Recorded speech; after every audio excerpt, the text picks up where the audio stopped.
अध्याय 10 आखिरी दिन 2। कृपया ठीक रहना। अलेसांद्रा ने मन ही मन यह शब्द बार बार दोहराए जैसे ही वह बाहर दौड़ी और बिल्ले को देखने पहुंची। केट ने आज एक नई नीचता को छुआ था, इतनी छोटी सी जानवर को सिर्फ ड्यूक से हुई एक बात के कारण चोट पहुंचाकर। अगर अलेसांद्रा यह बताती कि केट ने यह किया था तो कोई भी उस पर विश्वास नहीं करता। वे सिर्फ इस पर ध्यान देते कि वह बिल्ले को क्यों छिपाए हुए थी, जबकि कतरीना को पालतू जानवरों से नफरत थी। वह क्यों दौड़ रही है? अलेसांद्रा ने दासी की फुसफुसाहटों को नजरअंदाज किया और दौड़ते हुए बाहर निकल गई। आज उसका आखिरी दिन था, फिर वह और बिल्ला ड्यूक के पास जाकर रहने वाले थे। फिर भी क्यों चीजें पहले से ही गलत हो रही थीं?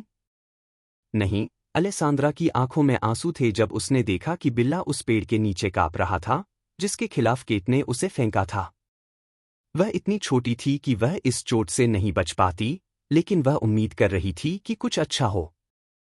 उसने घुटनों के बल बैठकर उस छोटे से जानवर की मदद करने की कोशिश की। किटी, मैं यहां हूं।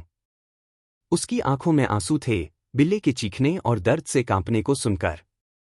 क्या करूं? अलेसांद्रा ने खुद से पूछा। मैं तुम्हें और नहीं दुखाना चाहती। यह मेरी गलती है। मुझे तुम्हें बेहतर तरीके से छिपाना चाहिए था या तुम्हें मेरे साथ ले जाना चाहिए था। हमें तुम्हें किसी के पास इलाज के लिए ले जाना होगा। अलेसांद्रा ने धीरे से बिल्ले को अपनी हथेली में उठाया। कोई न कोई तो होगा जो उसकी मदद कर सके। उसके पिता को तो किसी का इलाज करवाने के पैसे देने चाहिए थे क्योंकि यह केट की गलती थी। अलेसांद्रा ने जल्दी से अंदर जाकर अपने पिता को ढूंढने की कोशिश की। सहना बच्ची, मैं तुम्हारे दर्द को दूर कर दूंगी। क्या तुमने मेरे पिता को देखा है? अलेसांद्रा ने एक दासी से पूछा, लेकिन वह लड़की उसकी तरफ देखकर उसकी आंखों से बचते हुए भाग गई और जवाब देने से मना कर दिया। वह कहाँ है? उसने गुस्से में चिल्लाया। दासी घबरा गई अलेसांद्रा की तेज आवाज सुनकर। वह यहां नहीं है। बैरन बहुत पहले जा चुके हैं। तुम एक नौकरानी पर चिल्ला क्यों रही हो? क्या तुमने अपनी समझ खो दी है? कतरीना ने यह आवाज सुनी और दूसरी दिशा में जा रही थी। यह क्या चीज है जो तुम्हारे हाथ में है, अलेसांद्रा? मैंने साफ कह दिया था कि इस घर में पालतू जानवर नहीं चाहिए। इसे ठीक करो। अलेसांद्रा ने कतरीना को बिल्ला दिखाया।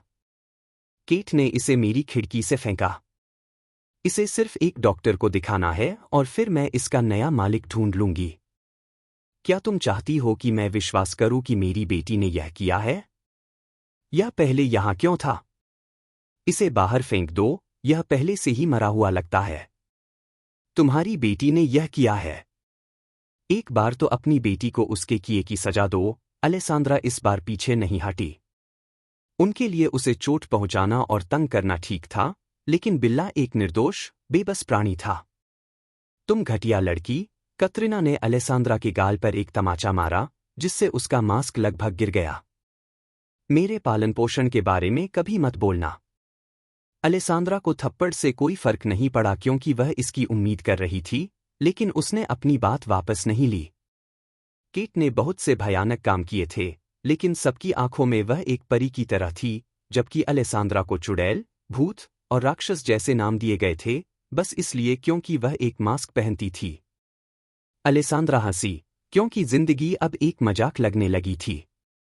यह क्रिया कतरीना को चौंका देने वाली थी और दासी को लगा कि अलेसांद्रा ने सचमुच अपना मानसिक संतुलन खो दिया है। यह घर बहुत परेशान करने वाला है, अलेसांद्रा ने हंसते हुए कहा, फिर ठहरकर खुद से कहा, इनमें से कोई भी केट द्वारा किए गए कृत्य के लिए माफी नहीं मांगेगा। उनके पास उस बिल्ले के लिए दिल से अफसोस करने का हौसला नहीं था। उसके पिता कतरीना के खिलाफ जाकर बिल्ले को बचाने के लिए कभी भी सहमति नहीं देंगे।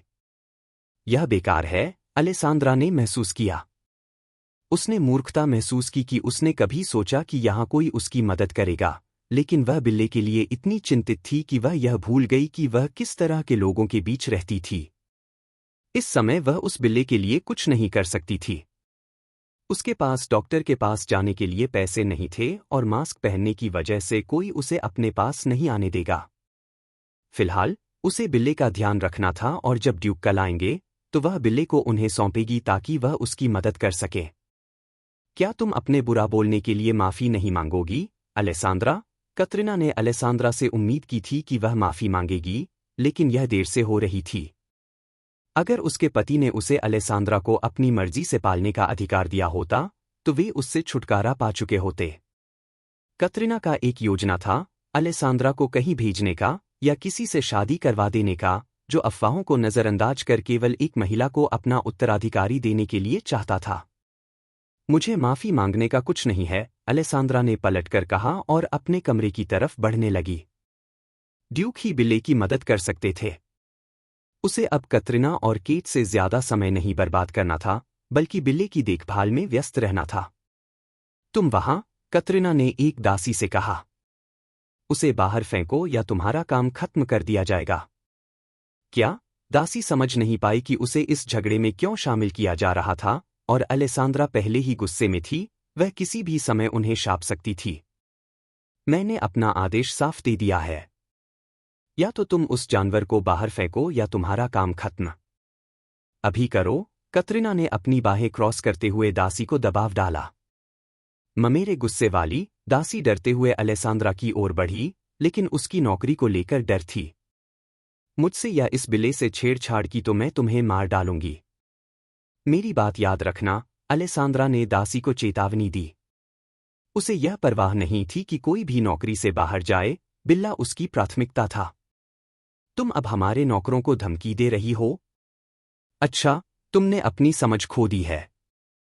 मैं तुम्हारे पिता को यह बताने जाऊंगी, कतरीना ने दासी को फायर करने के बाद कहा। साथ ही यह आदेश भी दे दो कि अलेसांद्रा को उसके कमरे में बंद कर दिया जाए। किसी को भी उससे बात करने की इजाजत नहीं है और न ही उसे खाना दिया जाएगा, जब तक वह अपनी शिक्षा न सीख ले। याद रखना कि जब तुम यह सब करोगी, तुम्हारा आखिरी वेतन काटा जाएगा, क्योंकि तुमने कोई उपयोगी काम नहीं किया। मेरी नजरों से बाहर हो जाओ, कतरीना ने आदेश दिया। आज वह आखिरी दिन थी जब अलेसांद्रा से किसी भी प्रकार की बेइज्जती सहन की जाए। कतरीना का लक्ष्य अलेसांद्रा से छुटकारा पाना था, चाहे उसे कहीं भेजकर, किसी से शादी करवाकर या जरूरत पड़ी तो जहर देकर भी। अलेसांद्रा की अफवाहों ने उसके पति की प्रतिष्ठा को भी प्रभावित किया था, साथ ही उसकी पिछली शादी के बारे में भी। वह उसे मदद देने के लिए उस शादी से आखिरी चीज को हटा रही थी। अलेसांद्रा उस दृश्य से जल्दी से दूर हो गई, उसे इस बात की कोई परवाह नहीं थी कि कतरीना ने दासी को क्या आदेश दिया। उसे कई बार बिना खाने और कमरे में बंद किए जाने का अनुभव था, और अब यह सजा के रूप में उसे कोई असर नहीं करता था। कतरीना ने बिना समझे अपनी सहमति दे दी थी। उसे अब बिल्ले का ध्यान रखना था बिना किसी के दखल के। जब तक ड्यूक कल नहीं आते, वह अकेला रहना चाहती थी। कल तक ठहरो, लिटिल वन। वह हमारे लिए आएगा।